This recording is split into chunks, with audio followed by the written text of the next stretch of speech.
Bonjour tout le monde! Aujourd'hui, on a une superbe journée de début. De fait, on ne dit pas début d'automne parce que l'automne, elle arrive officiellement le 21 septembre. On n'est pas loin. Ou de fin d'été. Je vais vous montrer quelque chose de le fun. On s'en va vers une partie mieux drainée de la propriété où j'ai fait pousser quelques légumes racines qui vont me servir à des recettes dans les prochains jours ou prochaines semaines. Donc, je vous montre ça. Regardez la taille du truc. C'est ce que j'ai comme betterave cette année.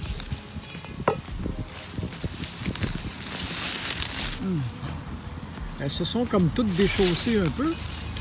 Parce que j'ai pas... Ah, voilà. Regardez la taille de ça. Donc, oui. Ceux-là, on va déjà s'en servir pour...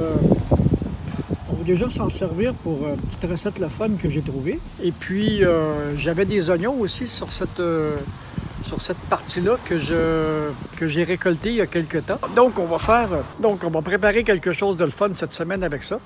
Ça va dépendre aussi comment ça va aller. Parce que quand je reviens de travailler, je suis un petit peu fatigué. Hein?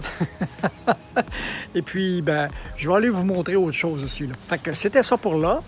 La partie du jardin qui a bien marché. Comme je vais me répéter, j'ai pas mal trouvé un fongicide naturel et pas très nocif pour travailler, pour régler le cas des champignons sur la propriété. J'en ai jamais eu autant que cette année. Anyway, tout était mouillé tout le temps. C'est normal. Voilà. Un petit aperçu sur la voie maritime de notre beau fleuve Saint-Laurent. Ça faisait longtemps que je n'étais pas venu faire un tour ici. Là. Avec un petit soleil pâle, on nous prépare de la pluie, ça c'est ça.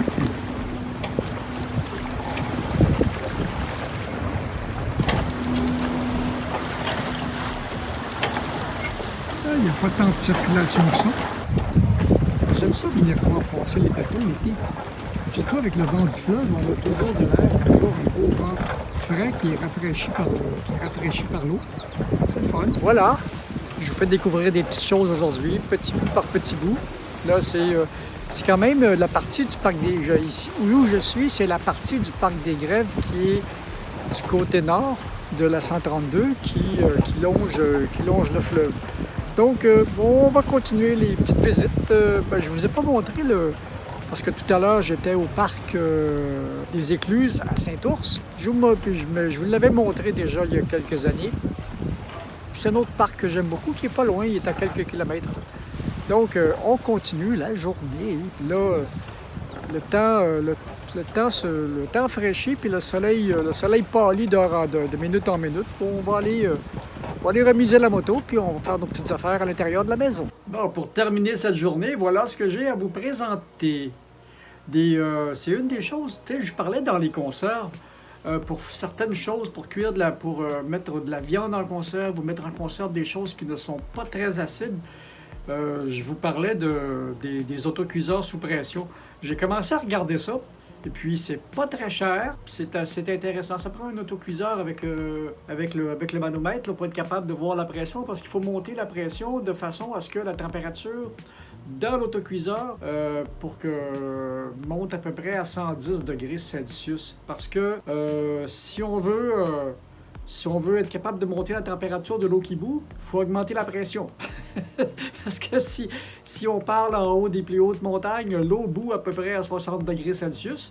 Et puis au niveau de la mer, l'eau bout à 100 degrés Celsius, plus ou moins 2-3 degrés. Ça dépend de la pression atmosphérique. Ça aussi, ça joue.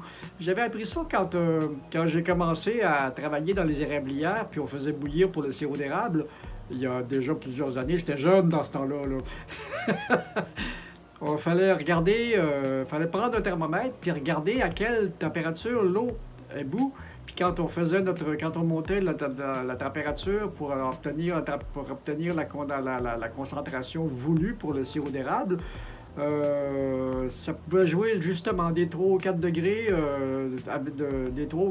que nous imposait la pression atmosphérique. Donc, ça joue. Alors, c'était ça pour aujourd'hui. Les autocuiseurs, et puis c'était une petite journée bien tranquille, là, parce qu'il y a des journées où je fais pas grand-chose. C'était une journée où j'ai rien fait. Là.